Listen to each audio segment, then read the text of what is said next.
Carol, thank you very much. Would you like to say hello to an old friend? Yes, good morning, lovely Sue. Don't let us get in the way, guys. You can just have a chat if you like. How are you doing, lovely? Oh, not too shabby, Sue. You owe me a lunch, by the way. I know. And I've got a captive audience.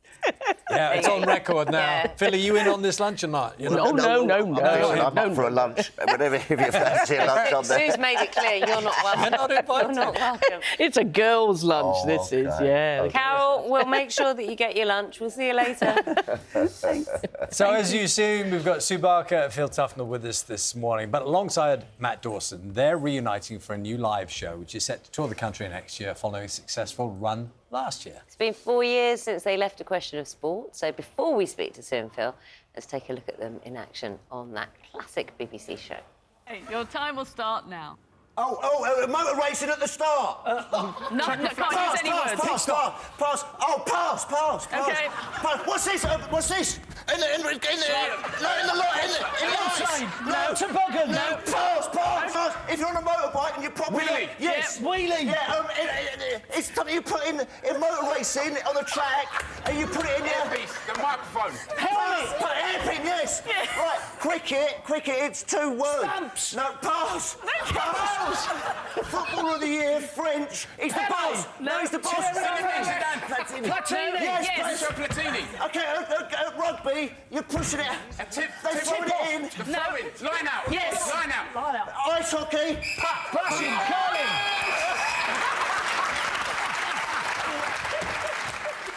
I think you got better. I passed them all. After that, Bradley's going, what are you doing? You just kept saying pass. What did you... I think you said you're just shouting at each other. That's all that's happening. Just shouting. Just a minute of shouting at each other. And there's you, Sue. I mean, what was... In that situation... I'm trying to listen to what everyone's saying, and he's shouting over everyone. I'm trying, have they got that yet? So it's it, yeah, but... He's the best at that, honestly, it's brilliant. It's one of the things that people loved about the show, wasn't it? And will do, no doubt, on the tour as well, where there's a kind of chaos. Oh, always. Is it always? Always chaos, and this is live, so there's no editing going on here. So, yeah, it's... but that, honestly, it's so funny. Yeah. He is so funny. No, we have a good time, as you say. We get all the audience involved as well. And we're up on stage messing about. Yeah, getting them doing leotard and all. Hold on a minute. Did I hear with leotard? Yeah, the leotard. Maybe. Ooh. Yeah, you've got to do that one. Synchronised swimming. Oh, you're not wearing a leotard? No. That's what I thought. No, I wouldn't put them through that. This is on the the charades. Yeah. Right. So the audience gets to play along? No, they not just just enjoy. But the audience does get involved a lot in the whole evening, because, I mean, they need a bit of help occasionally, and we love a bit of audience participation. So you get to ask the audience a few times, don't you? We'll split up Matt's side and my side, either side of the theatres and everything. So we make it competitive for the audience as well. So the new tour is the beginning of next year, isn't it? But you've done this already on stage. Yes. Do you get confounded by people? Because often people can say things you're just not expecting. I imagine that must happen all the time. All the time. Absolutely all the time. Is there stories you can share? We're not quite sure about that. Not this time in the morning, probably. No, we try and get the guys and gals to say a few bits and pieces about their careers, don't we? Yeah, because we get some really funny people that come on. You know, people like your mate Swanee comes on, Dion Dublin comes on, and they love to be involved in it. You know, so and it lets them. I guess it lets people be a bit different from you might otherwise imagine. Yeah, a different side of their personality. Absolutely, absolutely. And they tell stories about their career, which is fantastic, you know. Because we also tell stories, don't we, about some of the funny things that have happened to us along the way. Yeah. So it's quiz and anecdotes as well. Was there a bit of a backstage meeting as to what was actually allowed to be said in terms of those stories?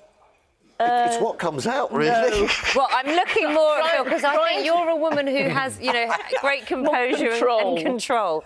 This one, not so much. Yes. We've got a bit of a leash, but it's quite a long one. It's quite a long one. That's always the funniest ones, though. Absolutely. No, whatever comes out sort of comes out. Yeah, and the audience encourage it as well. They love it. You know. There were accusations between you and Matt Dawson of not playing fair all the time.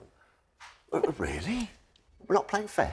Well, just perhaps a little The outrage. sneaking a bit of a. Well, I mean, I've been on a programme with you where you've kind of whispered the answer to someone. Well, no. that We're on never this. happens No, on not our on Question of Sport. It wouldn't have done. That No, on our on our side.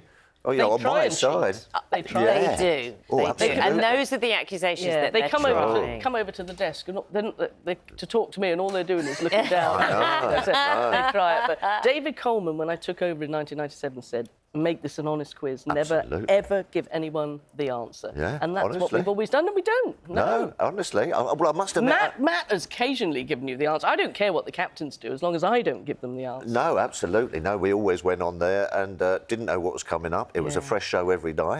Yeah. And there was one time when the answer was Bryony Page, who's the wonderful girl who won the gold in the trampoline, and Yes. you couldn't remember her name, Bryony Page, and yet she'd sat next to you just a week or so before, and he said, "I can't remember it." And so Matt starts getting his pad out and doing turning the Page fingers. like that, and he goes, "I've got it. What did you say?" Bryony Turner. No, you said Page Turner. Oh, Page Turner.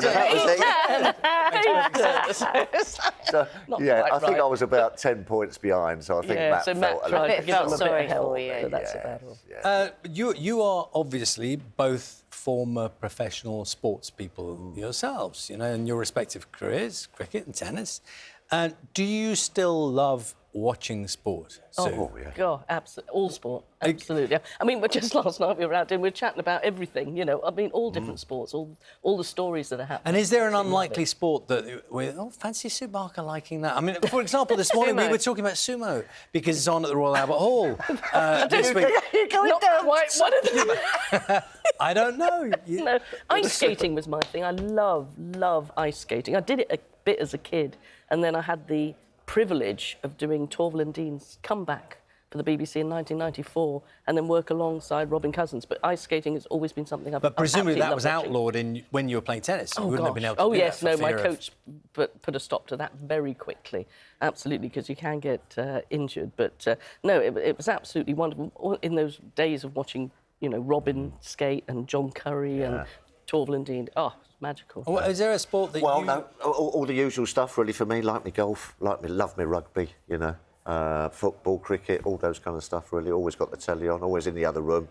My wife Dawney's downstairs and I'm upstairs watching all the sport. Anything you've tried, like Sue said, she wasn't allowed to ice skate because of course you had to protect yourself and there were others training. Anything you've tried since you've left? Well, skiing. We weren't allowed. us. You weren't allowed, obviously. Yeah, we weren't allowed. Are you any good? Well, I became quite good because I went on that show, The Jump, when they sort of threw you off the ski jump and had to do all things like that. So you had to learn pretty quickly. Otherwise, you'd just... And you didn't you do Did you the come up skeleton? proper? And I did the skeleton bob. Yes, fell off the tea tray doing about 100 miles an hour and knocked myself out. Yeah, so Which that is was... genuinely frightening, isn't it? Because Mike's had a go at that, I think, and No, it's properly yeah. scary. Yeah, you're about that far away from the ice and you're moving down there as well. You said about 100 kilometres an hour and, that was a bit lively. And then you're at the top of the jump and off you go and...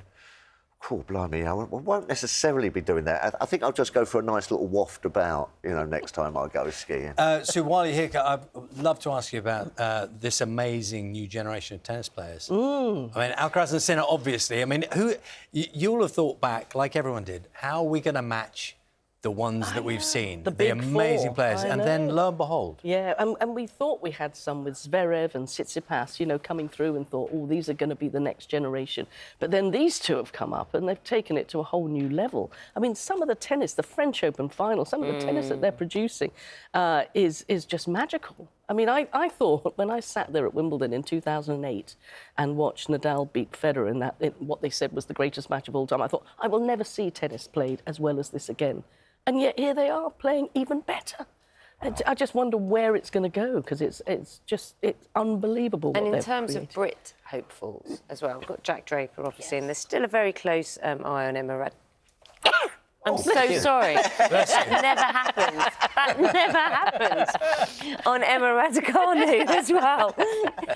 You've got to stop laughing at me. Stay with the project. What was the question? The British hopefuls as well, how we can turn our attention and still be hopeful. Because Jack Draper, I know he's injured at the moment, but he's fantastic. Yeah, and he's had a few injuries, which is tough. But the game that he's trying to play is so brutal that he's going to have to expect that he's going to have some injuries. Physically change as well. Absolutely. From when I watched him in the juniors at Wimbledon, and now seeing him, I mean, he's challenging the best, and I love his attitude on court. You know, he's got a real winner's attitude. And Emma, if she can stay fit and healthy and play some matches, she's got a wonderful game. But again, getting stronger. There's so many strong women. You know. So, did you ever sneeze at a crucial moment in a commentary or just as you must said? have happened? It must have happened. Just as you're about to play. It was a very cute little sneeze. It wasn't my usual sneeze. My usual sneeze is a roar. But I was being very polite. You're going to have a lot of fun on tour, I'm sure. We will. Thank you very much. Enjoy it. Sue, Matt and Phil live. The reunion tour takes place next year. There are shows in April and May. Good luck. Thank you.